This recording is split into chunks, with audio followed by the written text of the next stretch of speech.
How well do you know the history of one of your favorite ingredients? Welcome to Everything Cookbooks, the podcast for writers, readers, and cooks.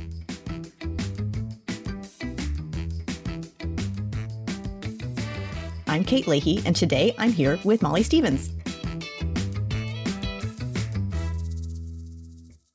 Hey, Molly. Hey, Kate. Molly, would you ever use ChatGPT or one of the other LLMs for research? Would I ever? Have I ever? What? Say you're writing all about braising again. If you were writing it for the first time today, would you actually say, just go ChatGPT? What's the history of braising? No. Yeah, we all use ChatGPT and things like that for, what's the best way to prune my tomato plants or, little things like that, I'm sure, or most of us. But to do primary research for a book, no. Does not feel right. It hallucinates. Yeah, it hallucinates. I mean, it's funny. I think of Kristen having this conversation with her. I mean, you could certainly use it, like consult it, but I certainly would never rely on it. Yes, because you kind of want to know where they're drawing their conclusions from. And you want to draw your own conclusions. You don't want something to think for you, especially when you're writing it. It's different if I had a very complicated, something like medical that I did not understand. It would be different to say hey, summarize this for me. Do I need to ice my ankle or not? Right, right. That's different. We're not talking about that. Well, if you're doing research with the goal of then writing something yourself that is then going to become an authority on the topic, you better know where you're getting your information, right? Yeah, I just would not feel comfortable going anywhere near, and it's not even enough to Google it either. No. So that's why I'm really excited for our conversation today, because we are talking to people who didn't just Google it. Right. They went straight to primary research. They did so many interviews as well to write their book. Right. Sarah Allaback and Monique Parsons have co-authored Green Gold, the avocado's remarkable journey from humble superfood to toast of the nation, which came out just a few months ago, Counterpoint Press, I believe. Right. Sarah is an author and historian, and she specializes in architectural and landscape preservation, which is such a unique kind of specialty. She has degrees from Princeton and MIT, where she earned her doctorate in architecture, art, and environmental studies. So it's interesting to pair her with Monique, who's a journalist. Right. And Monique is a journalist, award-winning audio producer, and avocado farmer. Farmer. Yeah. And she has degrees from Princeton, Northwestern's School of Journalism, and the Harvard Divinity School. So quite a dynamic duo, these two. It really is. And they happen to grow up in the same part of California where avocados are grown in Carpinteria. So that's an interesting thing. You grew up around avocados and you go off and grow up, and then all of a sudden you come back and write a book together. So the book that they wrote covers the history of two very important avocado varieties, the Fuerte and the Hass, and how they came into prominence through decades of work by avocado growers, botanists, and marketers. But it's also a cultural story of California and Mexico. And because our podcast is called Everything Cookbooks, there are recipes, and we're going to talk about it. Let's bring them on. Sarah and Monique, welcome to Everything Cookbooks. Thank you. Thank you. One of the things in your beautiful new book, Green Gold, something Molly and I do often is we jump to the acknowledgement section to see who was involved in the making of this book. And in your acknowledgement section, you honor the memory of a woman who many years ago told two awkward sixth graders that they should write a book together. And now I'm assuming those two sixth graders were you, and you've written a book together. That's right. Tell us about how you came together to write this book. So that woman we honored, which I appreciate you noticing, that was my mother, and she passed away in 1994. Sarah and I first met each other when we were in the third grade in the public schools of Carpinteria, California, where we both grew up. We became really good friends in sixth grade. Sarah, we just had so much fun climbing trees and coming up with little adventures and reading books like Harriet the Spy together. And whatever caused my mother to say it, she just had said, you two should write a book together one day. When this idea came to us sort of through my husband talking to me about, hey, I don't think there are any great nonfiction narrative books about avocados. Why don't you try writing that? My first thought was I need to call Sarah and see if this is it. And I did say no. right off the bat. And I didn't see a story there particularly. I was distracted by some other freelance work I was doing. It really didn't grab me. But Monique was persistent. And gradually I thought, well, I'll give it a try. I mired myself in early horticultural history, trying to find the origins of the first avocados that came to California through the missions. We kind of agreed that that was probably the way they came. But no, nothing appeared there. We never have found any relationship between the missions and avocados, even now. So that didn't work, but I had already set myself up for this project. And so I started thinking about it differently.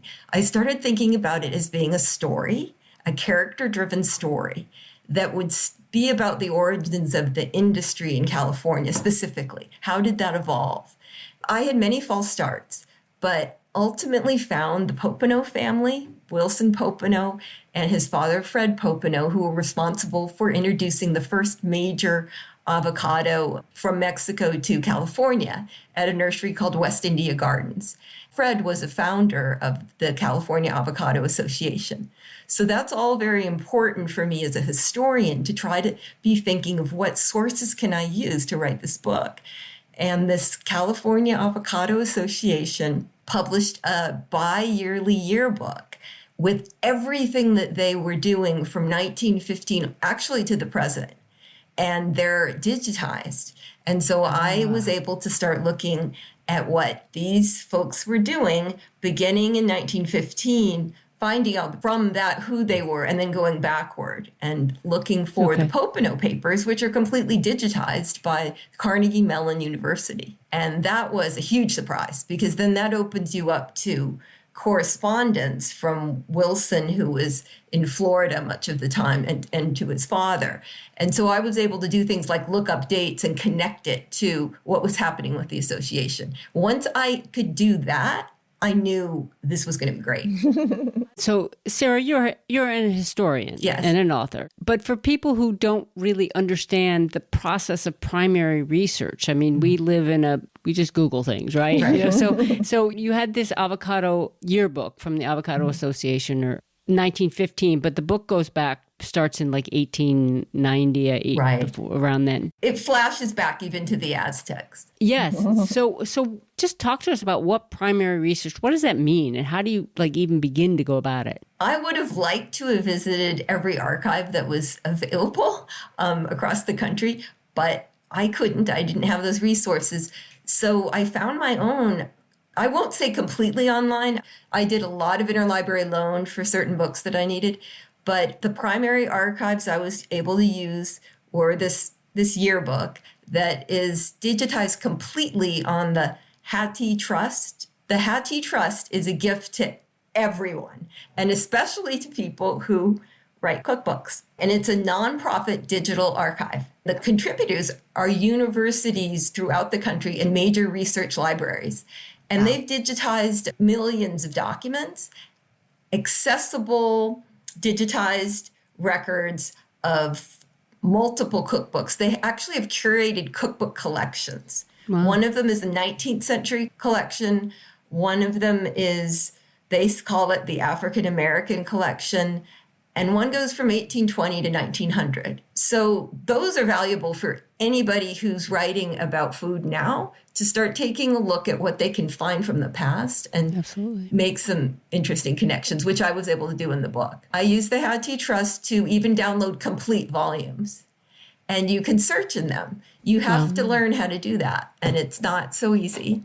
Well, you can't use initials, for example. I would search for avocado, alligator pear, aguacate, and even pear, because when they misspelled avocado, you could get it with the pear. I spent untold hours doing that. I'm hooked on the idea that, Sarah, you said no when Monique came to you with this idea. And Monique, how did you convince Sarah to then go down these rabbit holes and search for the Popenoe family? That's so interesting. Well, one thing I know, because I know Sarah so well, no one needs to convince her to go down a rabbit hole. She is such a wonder. I mean, she's such an incredible researcher. So I not only knew and loved Sarah, but I respected her as a wonderful writer. And I also know how, if you get Sarah in an archive, she is going to find wonderful things. When you look at her earlier work around women in architecture in the United States and the biography she's written of women landscape architects, for example, I know how good she is. So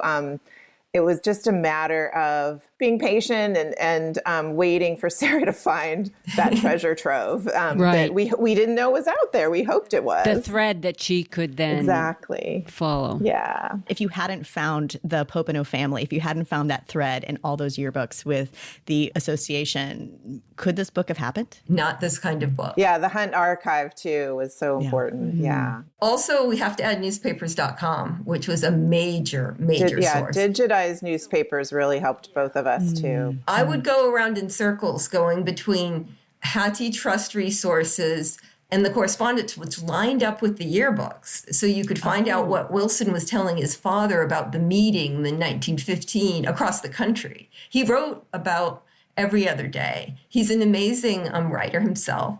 And he had a long correspondence when he wasn't traveling. There were other ways that I found out how he led expeditions looking for avocados and traveled for the USDA. That is a whole nother category of archival work. Right. And there could have been some espionage involved in there. I mean, It seems like you have these Americans, these intrepid travelers, right? And they're just going to places claiming they're researching fruit, but they could be looking for so many other things. I mean, it was just a wild timeline. It was. Wilson was a spy for the U.S. Navy. Yeah, you talked about that.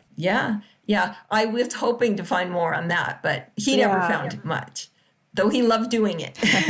Monique, you said something earlier about it needed to be a character-driven story. Like that was the way to tell the story. And so you're a journalist, so you did a lot of the interviewing. I did. I mean, you interviewed dozens of experts, from scientists, farmers, chefs, and just interested in that process, and even if you had some stories of some of the most significant ones. Yeah, well, Sarah was looking for her treasure troves. I was picking up the phone, and, we sort of started this during COVID. So I was making calls, and, as journalists do, sort of one call leads to the next, and then you try to figure out. I found some of the contacts directly by just calling our neighbors, like the farm. So I grew up on an avocado farm in Southern California near Carpinteria. Our neighbors are wonderful, multi-generational avocado farmers who I'd never really talked to about their work and their history. And so it was just people, you say hi to on the road or whatever, or their kids. But so I just started calling, and you find people in different ways. I ended up connecting with the CEO of Mission Produce, I think the world's largest avocado company, because my son was taking flying lessons and his instructor's wife knew the CEO's wife. And so we're on the phone. And so I also called the Hass Avocado Board, which it comes into the story. It's a federal marketing entity, and the director of that, Emiliano Escobedo, who started in the Mexican industry before moving to this marketing industry, was also a wonderful source. I mean, some of my favorite interviews, one, Mary Lou Arpaia, who's a professor at the University of California at Riverside, is an incredible expert. She's devoted her whole career to produce and avocados in particular. And she's a special expert in post-harvest handling of fruit. So anything from sort of tree to table, what happens during that time is, I think we tend to think of avocados as pretty hardy and indestructible with their thick skin, but you have to actually treat them gently, and it matters what temperature they're transported at, et cetera.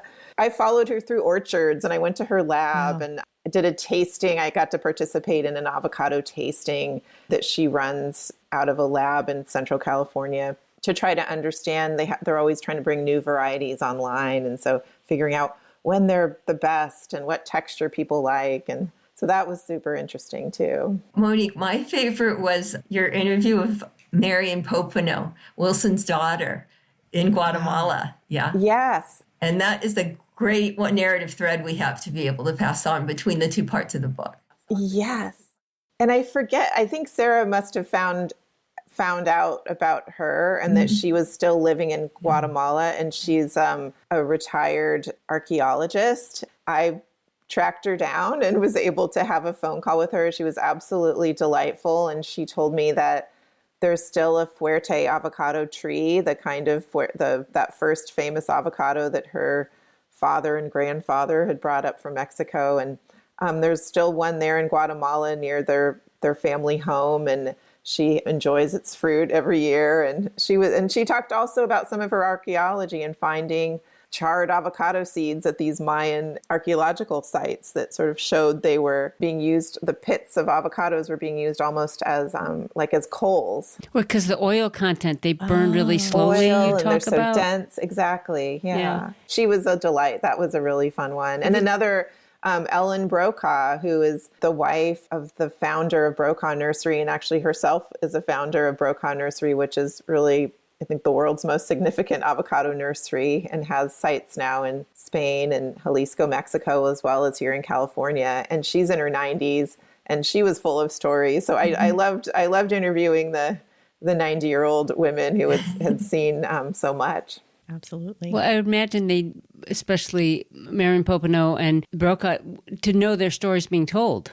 Yes. Yeah. Right. Because they have all this story. Yeah. That's right. And I think, so much, as you mentioned, you can Google avocado and there's so much out there, but there's also a lot of things that just get repeated. A lot of things are wrong. And so it was really a joy for both of us, especially to tell the stories of women that had been overlooked, and these experts who weren't in the spotlight. Actually, let's get into some of the avocado facts that you dug up. When you read the story, you realize how much we take for granted that avocados are available across the country and that people know what they are. But I mean, we could be looking at a fruit called the alligator pear that nobody wants to eat. I mean, this was not sort of like a surefire success story right out of the gate. I mean, what were some of the most memorable facts that you found about avocados? You're like, wow, I had no idea. One of them was finding out that avocado toast dated back to 1915, which was they were served actually at the first meeting of the California Avocado Association. What a fun discovery. Yeah. And the association handed out a little folder with recipes that you can replicate.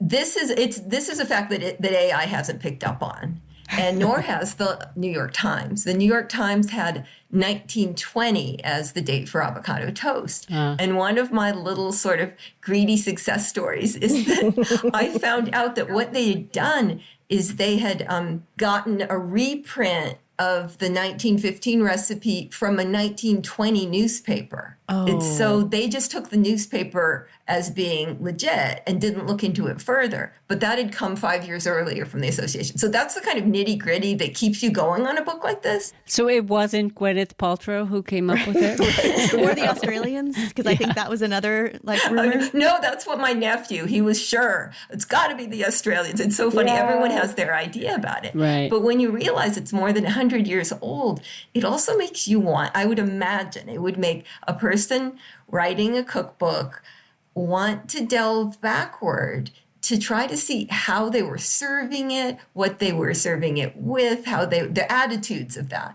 and then start to maybe even adapt their recipes. I have one source from the 1880s that comes from a chef called Thomas Murray. He wrote a little book about salads, and avocados were in that. He said that they tasted a lot like chestnuts, which started me thinking about my experience with a chestnut that grew on our property and that I roasted without salt. And I absolutely agree. I think that beats the taste test that Monique participated in, right, at Riverside, where everyone said that it was like mushrooms. Anyway, so finding out about the chestnut flavor, it just, to me, I thought, wow, try some avocados and chestnuts together, mix it up a little, or, start looking for ways that you can garnish them.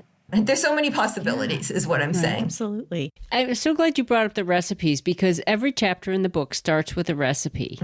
And, they're photographed or printed in such a way that they look like they've come right from the original material. So, how you selected the recipes you used, and really more importantly, what role they play in telling the story of the avocado. The biggest role for me is it makes the book more accessible. And I knew from the beginning that if we were going to sell this book, my half had to be equivalent to Cartels and Icon and all of this jazzy stuff. So what was I going to do? Well, recipes, everyone loves to read them. Everybody wants to read about food too. So one thing I do in the book is try to discuss food in depth. Like, what are they eating? I've always wondered that in books. I want to know everything from beginning to end. Even though I'm not particularly interested in making the recipe, maybe, I want to know what people were eating. I think everyone does. It's sort of a human desire. And so I thought, well, if you have a recipe starting it off, you also get more space in the book when you're looking through. So that was kind of a technical choice, along with a lot of other choices, like the 2 parts and having a picture for each tree. The map that was basically it was all our idea to do this kind of thing. That it welcomes people in a good way.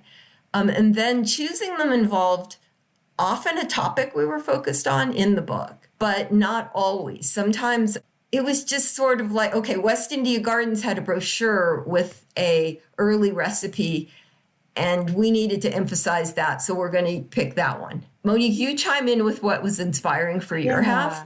Mine tended always to be an angle on the history. Yeah, because and the book is structured roughly chronologically, so we were looking for recipes. Each recipe kind of speaks to that time period. So it's really fun, I think, to see how different recipes evolved. So, writing the book in 2 parts, and we worked very hard. We can maybe talk about this in a minute about the collaboration, but Sarah primarily wrote the first half of the book and I primarily wrote the second. But when you get through the 50s and 60s, you start to see these wild recipes with avocados. Like Calavo put out a cookbook, Calavo being the first major avocado company in the country. They put out a cookbook in 1967 that is just filled with a lot of recipes that you would think of in the 60s, but they're trying to substitute avocado for things like cream or butter, or it's in baked Alaska and things like that. And that actually goes way back. They were even doing it in the 20s and 30s. Crazy desserts. You wouldn't believe. Like, I can't even begin to discuss them. They're so elaborate, but they're all in the book. Avocado ice cream is Oh, yeah. 1915, again, that was also served at the first meeting. Wow. And by 1930, there were, I believe, 28 creameries selling avocado ice cream in the Los Angeles area. But I tried, as Sarah did, to look for recipes that reflected the theme of a chapter. So one chapter is all about marketing and how avocados eventually became sort of tied to the millennial generation and things like avocado toast. And so there was a bar in New York that was making an avocado toast cocktail where they blended avocados with vodka and then organic vodka and then strained it.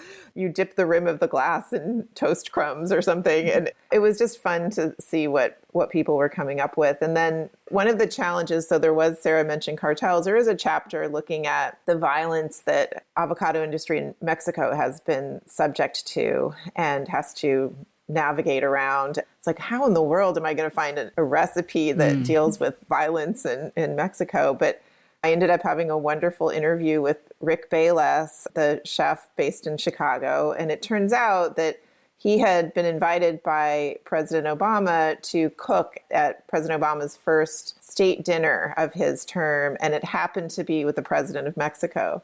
And of course, they talked about cartel violence, among other things. So I was able to use a version of Rick Bayless's recipe to start off that chapter and then kind of help ease into the story that way. So the recipe really helped me shape the chapter now that I think about it.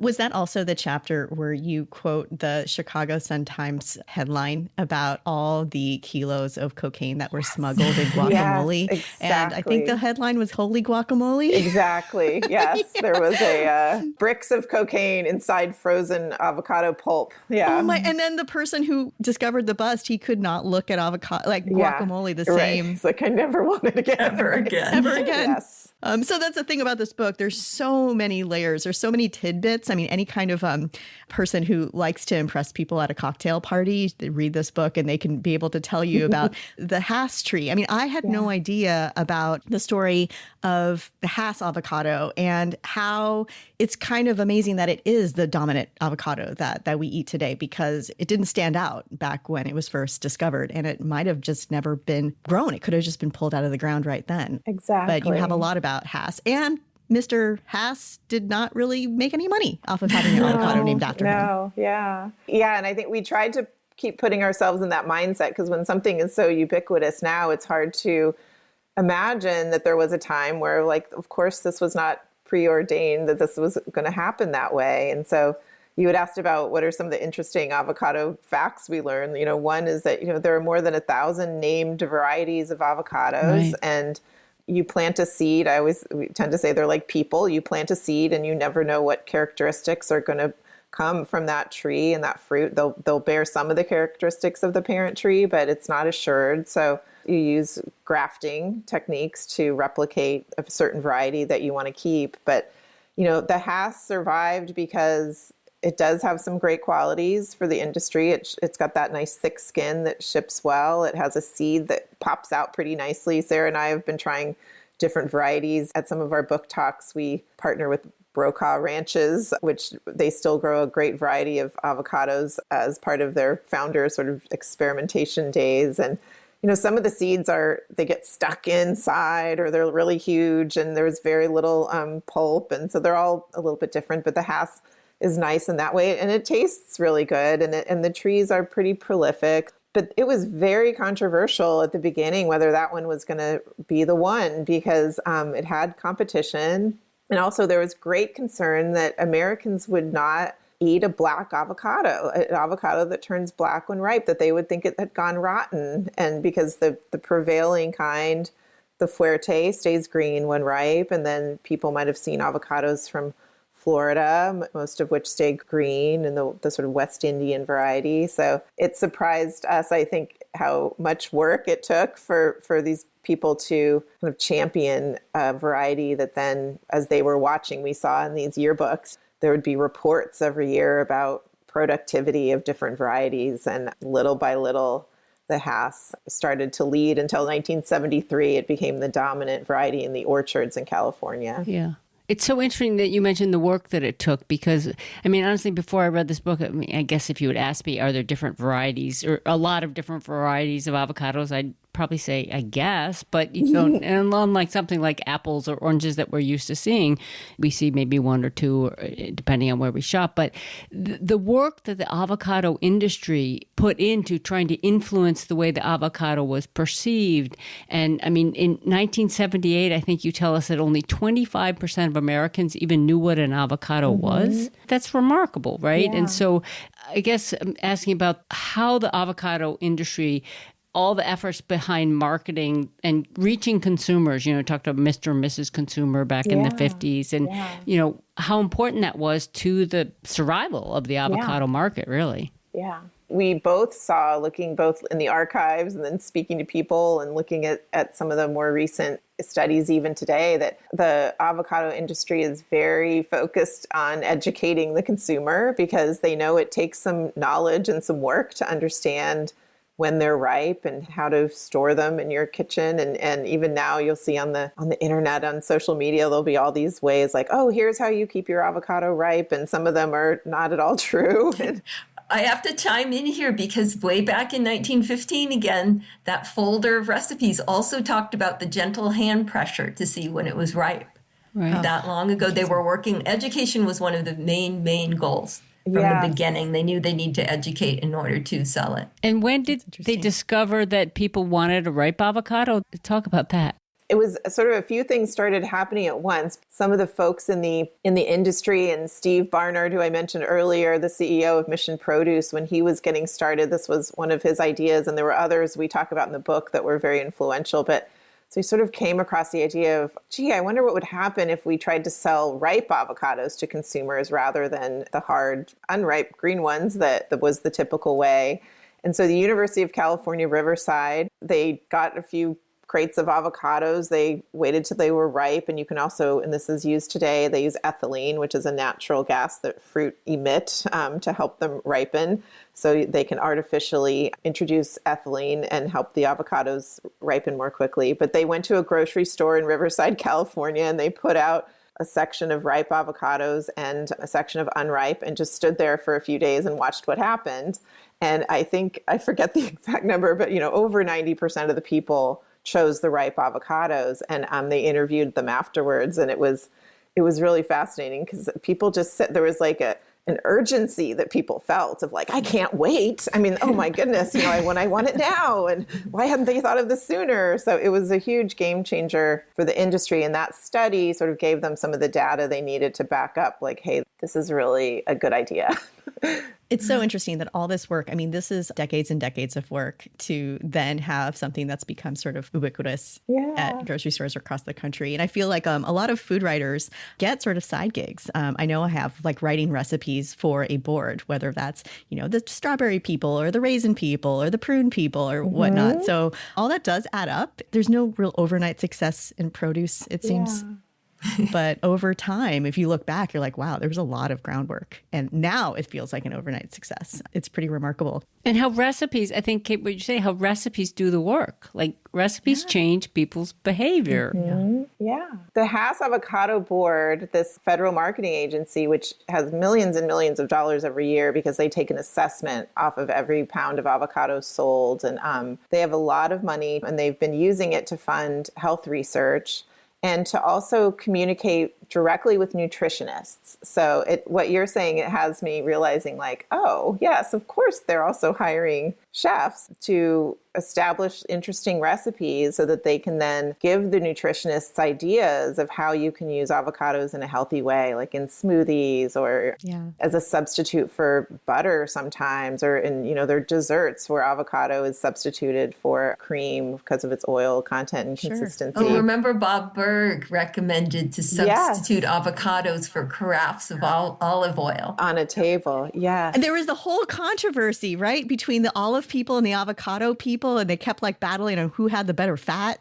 Right. I think, yes. And that the avocado people were very upset that they were seen as like a too high, high caloric food and fattening. And then they finally got the word out that it's actually a very healthy fat too. It's very interesting if you just listening to you, both Monique and Sarah, speak and about how attitudes around food and everything, how things change. I mean, you think about the marketing campaign with Angie Dickinson in a sexy outfit or the bikini giveaway. That worked at one point, but now getting the health and nutrition, getting the American Heart Association on board was a huge boon for the avocados. And so how, like the recipes in a way haven't changed, but it's how they're being framed and how they're being promoted. Yeah. Right. And I think now, when they did do this bikini giveaway in this ad, this was with the California Avocado Commission, another marketing agency in the late 60s, early 70s. But now, because, it was only in 1997 that Mexican avocados were allowed into the United States. There had been a quarantine for 80 years because of a pest concern in Mexico.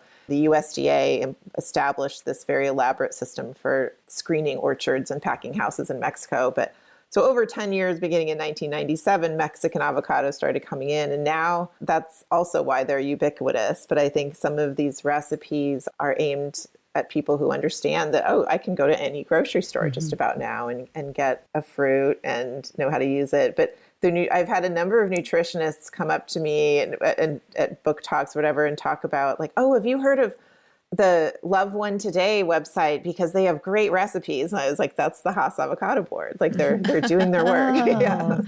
So interesting. Let's get into the nuts and bolts of writing this book as a team. Sarah, you took the first half. Monique, you took the second half. At what point did this manuscript come together? How did you actually put together the story? We were very fortunate to have many what we called narrative threads that began in mine and crossed over. The biggest one being obviously the Hass avocado.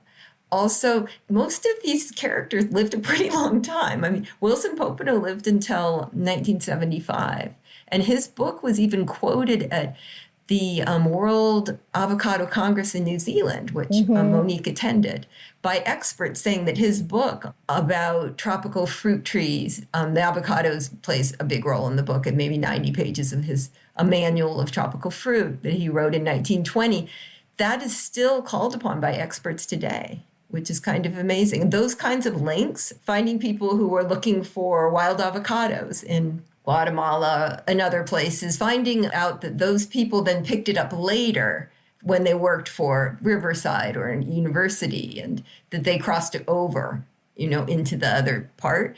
I was very cognizant of the fact that my section could seem boring. And so just because of history, the time span that people have is limited now.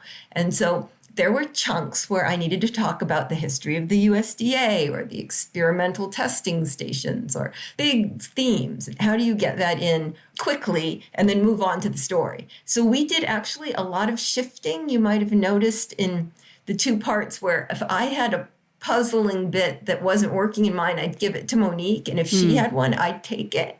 One of them was the pollination of the flowers. Fascinating. Yeah. Absolutely fascinating. So I ended up moving it. It moved into mine, but originally it was in yours. Do you remember? Oh. There was just a lot of that. I do think that was crucial to having this story be engaging. You had to kind of literally say, I'll admit, I went through and put B's by boring. Yeah. I'd go B, B, B. And then I'd say, okay, mix it up. Oh, or have a character tell that part. So the best example of that is the story of how the avocado got its name, which is very complicated. And I had that omnisciently in there. And it was just, what am I going to do? I want to communicate this, but how? Yeah. And then I was able to have Thomas Shedden, who had been a former hotel chef and was president of the association. He talked about this, and I was able to get him to be the agent. He comes up later, too. So there was a lot of back and forth between the two with sections of the book, and then each within our own part, kind of figuring out strategies to keep the action going. Another part, Hank Brokaw, who I mentioned, who founded Brokaw Nursery, he developed a really completely game-changing way of grafting avocado rootstock. So every avocado, it matters what, at least in California, it matters what kind of avocado rootstock you're attaching your Hass avocado to, because you want one that's going to thrive in the soils here or in the climate here. But it was very cumbersome to clone avocado rootstock. So he developed, in the end of the day, it's a pretty simple method, but he was looking at what scientists have been doing, and he came up with a little tool that made all the difference. But that was another one where, I could write about that for pages because I find it so interesting, but it's like, oh no, we're going to lose the reader here. So, but fortunately, his wonderful son, Rob, who runs the nursery now, had given Sarah and me a tour of the nursery. And we met this wonderful woman, Consuelo Mendez, who's in the book, who's worked there for 50 years grafting avocado trees. And we were both able to explain the sort of complicated horticultural process by describing her doing it. And also by, we knew what it was like inside the nursery and sort of painting a scene. In terms of working together also, we didn't know where it was going at the beginning. We're like, is this going to be thematic? At one point, we briefly thought of, is each chapter the story of a different kind of avocado? And ultimately, we decided to go chronologically and then structure it around the story of these two important trees, the Fuerte and the Hass. And that kind of opened everything up and allowed us to keep that narrative thread going forward. But we talked constantly. We shared our text constantly. And then, like Sarah said, we made a lot of decisions about where should this piece land. And of course, with our editor's help, our editor at Counterpoint, Dan Lopez, also gave us some ideas. I remember at one point, Rudolph Hass dies in the 50s. And I just kind of mention it and move on. And then Popenoe died in the 70s, same thing. I'm like, and he's like, his notes were like, no, you can't kill off your main characters and move on so quickly. Yeah. So that was helpful. In the reading of it, I don't think Kate and I even thought there were distinct voices. So nobody has. That's the beauty of it. We're so happy. Yeah, we're always so happy to hear that, because that was one of our major concerns, because we do have different writing styles, but we worked very hard to make it seem like one voice. Yeah. We also took out over 10,000 words. Yeah. It was interesting when we pitched the book, several potential publishers said, oh, we love the idea, but it's only going to be long enough for an article. Yeah. No way. That's what we said. How did you pitch the book? Did you have a structure in mind when you pitched it? Do you have a full proposal? Did you have sample chapters? And did that stay true? We had all of that, but it really completely changed. I think initially we might have had 8 chapters, but I decided we had to have 18 to make it, again, accessibility, even on the chunks. Shorter and chapters, then plus you get 18 recipes, which is what we loved. I mean, the recipe research was my dessert. It was the most fun. for me. I kind of got obsessed with it. We wrote a really long proposal initially, and Sarah, because I'm the journalist that works only on deadlines, so of course Sarah's wonderful prose was on paper before mine was. And so I think we ultimately put in like 2 chapters. Like I was able to pull something together. Our proposal was pretty long. And when we pitched it around to different agents, one of the agents who returned our call quickly was one that Sarah had found,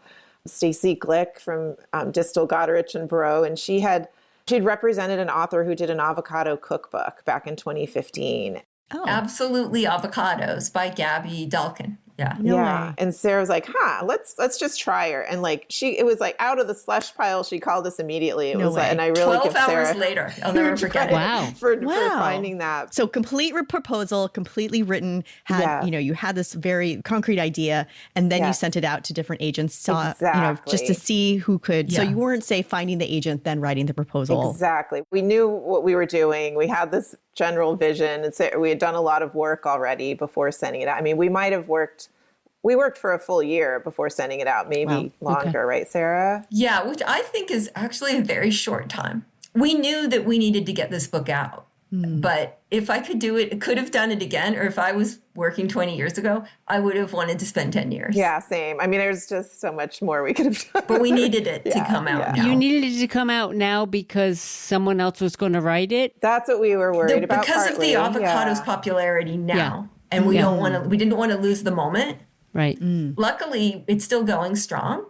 But if we were bringing this out 5 years from now, I don't think that would be the case. Who knows, right? Who knows? Right. It took 4 years, though, to write the book. Is that right? It did. It took the whole process from idea through the editing process was 4 years. Our agent did give us some great advice on the proposal and I was listening to one of your episodes about writing. I don't know, it was like focused on writing cookbook proposals, but I was like, oh my gosh, what a tremendous amount of work that is to write a cookbook proposal, because you also have to think of the artistic vision, and there's just so much that goes into that. But she helped us by helping us make a much shorter proposal. Oh.